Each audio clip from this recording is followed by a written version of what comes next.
మామూలుగా కార్యకర్తల మీద నాయకుల మీద దాడులు చూసాం, అక్రమ కేసులు చూసాం, దొంగ కేసులు చూసాం. కానీ ఈరోజు నెల్లూరు జిల్లాలో రాజకీయం పుట్టిన దగ్గర నుంచి చూస్తే మూడు పెద్ద కుటుంబాలు ఉంటాయి. దాంట్లో నల్లపరెడ్డి కుటుంబం అనేది ఒక చరిత్ర గల రాజకీయ కుటుంబం.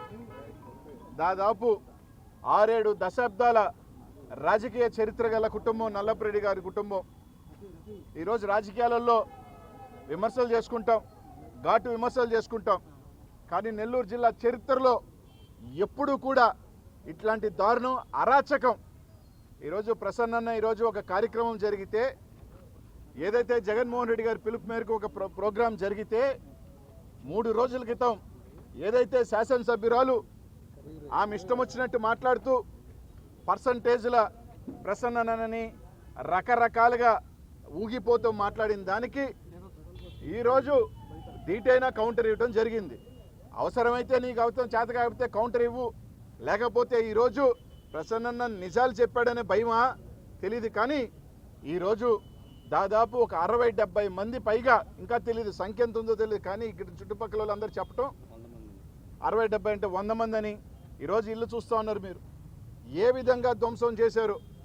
అన్నిటికన్నా దారుణమైంది ఏంటంటే, ఇంట్లో ప్రసన్న లేని సమయంలో ఏదైతే పెద్దోళ్ళు ఉన్నారు ఈరోజు ఉంటే అది కూడా లెక్క చేయకుండా ఈరోజు 60-70 మంది వచ్చి ఇల్లుని ధ్వంసం చేసి, ఒకవేళ నిజంగా ప్రసన్న ఉండుంటే ఈరోజు ఆయన నిజంగా ఏమి జరుగున్నా కూడా తెలియని పరిస్థితులు.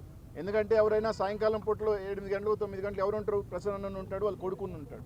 ఈరోజు 70 మంది వచ్చి ఇల్లును ధ్వంసం చేయటమే కాకుండా దేనికని ఇంతమంది వచ్చారు? ఒకటి, ఏమన్నా ప్రసన్నని హతమార్చాలనే, ప్రసన్న మీద ఏదో ఒక కుట్రతో ఈరోజు ప్రసన్న చెప్పటం రైట్. ఒక అనుమానాలు ఉన్నాయి, నెల్లూరు జిల్లాలో ఒక అనుమానాలు ఉన్నాయి, రకరకాల అనుమానాలు ఉన్నాయి వాళ్ళ మీద. దానికి సంబంధించి జాగ్రత్త పడమని చెప్పాడు.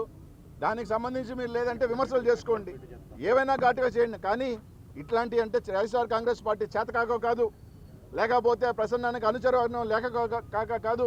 ఈరోజు కోవూరు నియోజకవర్గంలోనే కాదు, జిల్లా మొత్తం కూడా ఆ కుటుంబానికి అభిమానులు ఉన్నారు.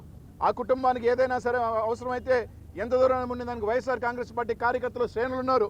ఒక 40 మందో 50 మందినో 100 మందో తాగి ఇంటి మీదకి వచ్చి ఈరోజు మీరు చేసిన దౌర్జన్యం ఈరోజు రాష్ట్రం అంతా చూస్తూ ఉంది, నెల్లూరు జిల్లా చూస్తూ ఉంది.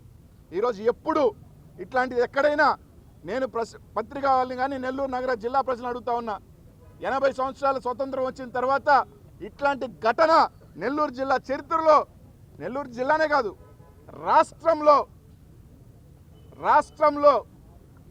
10 సార్లు పైన శాసనసభ్యులుగా ఉన్న కుటుంబంలో నుంచి మాజీ మంత్రులుగా పనిచేసిన కుటుంబానికి ఎవరైనా చిన్న దాడులు జరుగుతుంటాయి. కానీ ఒక ఇంటికి వెళ్ళి ఈ విధంగా చేసిన సంఘటన నాకు తెలిసి ఇది ఒక్కటే ఉంటుందని మాత్రమే తెలియజేస్తూ ఉన్నాం. ఈరోజు వైఎస్ఆర్ కాంగ్రెస్ పార్టీని చెప్తా ఉన్నాం. ఈరోజు అందరం కూడా అండగా ఉండటమే కాదు, ఈరోజు పోలీస్ యంత్రాంగం నాకు తెలిసేదో తూతు మంత్రంగా 4-5 పట్టుకొని వాళ్ళని వేసేమన్నది కాకుండా మేము తిరిగి ఇవ్వలే కాదు, ఖచ్చితంగా మూల్యం చెల్లిస్తారు. ఎవరైతే దీంట్లో పంచుకున్నారో ఈరోజు మాకు డబ్బులు ఉన్నాయి, మేము సేవ చేయడానికే వచ్చాం, మేము చాలా ఇది అని చెప్పుకుంటున్న వేమిరెడ్డి కుటుంబం, వేమిరెడ్డి ప్రభాకర్ రెడ్డి, వేమిరెడ్డి ప్రశాంతమ్మ, దీనికి ఏం చెప్తారు? నైతిక బాధ్యత మీరు రాజీనామా చేయాలి. అసలు రాజకీయాలకే పనికిరాను అంటే డబ్బున్న అహంకారమా, మదమా అని అడుగుతా ఉన్నా. ఒకవేళ నిజంగా ప్రసన్న అన్న మీకు తప్పని మాట్లాడని భావిస్తే, మీ క్యారెక్టర్ అసోసియేషన్ మీరు భావించుంటే కోర్టుకు వేసుకోండి, డిఫమేషన్ వేసుకోండి, లేకపోతే కేసు కట్టుకోండి. అంతేగాని కేసు కట్టుకోండి, డిఫమేషన్ వేసుకోండి, రాజ్యాంగబద్ధంగా ఏం చేయాలో చేసుకోండి. మేము డబ్బులున్నాయి, మేమంతా పెద్ద మనుషులుగా చలామణి అయ్యేదానికే, మేము సేవ చేయడానికి ఇదే మీరు సేవ చేసేది ఇదేనా అంటున్నా. నెల్లూరు జిల్లాలో చేరిన రౌడీజం, గుండాయిజం, గంజాయి బ్యాచ్లు పెట్టుకొని 4గురికి డబ్బులు ఇచ్చి తాగిచ్చి ఈరోజు ప్రసన్న ఇంటికి పంపించడం నిజంగానే ఈరోజు జిల్లా చూస్తూ ఉంది. ఒకటి మాత్రం చెప్తా ఉన్నాం, ఖచ్చితంగా ఎంత పెద్దోళ్ళైనా 1000 కోట్ల అధిపతి అయినా వాళ్ళందరికీ ఒకటే చెప్తా ఉన్నాం, నువ్వు దూసినా కత్తే, మేము దూసినా కత్తే, గుర్తుపెట్టుకో. నీకు కూడా దిగద్ది, మాకు దిగింది, మీకు కూడా దింపే శక్తి మాలో ఉందని చెప్తా ఉన్నాం. డబ్బు ఒకటే కాపాడద్ది, డబ్బు ఎలా ఇస్తూ ఉంటా. మీరు డబ్బు ఇచ్చి మనుషులను కొనుక్కోవచ్చేమో, అభిమానంతో మనుషులను కొనుక్కోగలం. అభిమానంతో మనుషులు నిలబడే శక్తి మా వైఎస్ఆర్ కాంగ్రెస్ పార్టీకి ఉంది, ప్రసన్నకు ఉంది, ఆ కుటుంబానికి ఉంది. ఇది నిజంగా పిరికి పంది చర్య, సిగ్గులేని చర్య. వాళ్ళ కుటుంబం ఎవరు లేనప్పుడు, మహిళలు అది కాకుండా పెద్దవాళ్ళు ఉన్నప్పుడు దాడి చేయటం అసలు ఇంక ఏ జాతి చేయగలుగుతుంది? నిజంగా ఎవడో మగోడు నేను కొట్టానని చెప్పండి, నేను వచ్చాను ఇంటి మీద దాడి అని చెప్పి చేయించా మగోడు ఎవడో ముందుకు చెప్పండి. ప్రభాకర్ రెడ్డి, ప్రశాంతమ్మ, లేకపోతే చెంచాగాల అనుచరుల గంజాయి బ్యాచ్లు ఎవడో చెప్పండి బయటకు వచ్చి. మేము పురమాయిస్తే వచ్చాం చెప్పండి, అదేదో తేల్చుకుంటాం. అంతేగాని ఇట్లాంటి చేత కానీ మళ్ళీ ఏదైనా అంటే ఇంకోరంటే దాన్ని ఇంకో రకంగా తీసుకెళ్తారు. ఇది కరెక్ట్ కాదు. ఖచ్చితంగా వాళ్ళు ఎవరో పోలీస్ యంత్రాంగం ఎస్పీ గారికి కూడా చెప్తా ఉన్నాం, కలెక్టర్ గారికి చెప్తా ఉన్నాం. ఖచ్చితంగా వేమిరెడ్డి ప్రభాకర్ రెడ్డి, ప్రశాంతమ్మ, మీకు సిగ్గు శరం ఉంటే ఇట్లాంటి ఘటనకి రాజీనామా చేయండి నైతికంగా, లేదా ఒప్పుకోండి, మేము చేసామని మొగోళ్ళకి ఒప్పుకోండి. ఇట్లాంటి నిజంగా ఇంకే చర్య కరెక్ట్ కాదు.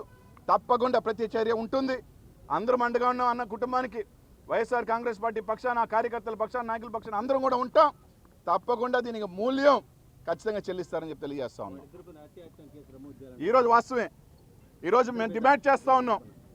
ఈరోజు ప్రసన్న అన్న కుటుంబానికి మీదకి వచ్చిన వాళ్ళ వేమిరెడ్డి ప్రభాకర్ రెడ్డి గారి మీద, ప్రశాంతమ్మ మీద హత్యాయత్నం కేసు, అటెంప్ట్ మర్డర్ 302 నమోదు చేసి తీరాల్సిందే. ఖచ్చితంగా వైఎస్ఆర్ కాంగ్రెస్ పార్టీ పక్షాన మేమందరం కూడా దీని 302 కాదు, 307 అటెంప్ట్ మర్డర్ కింద 307 కట్టి తీరాల్సిందే.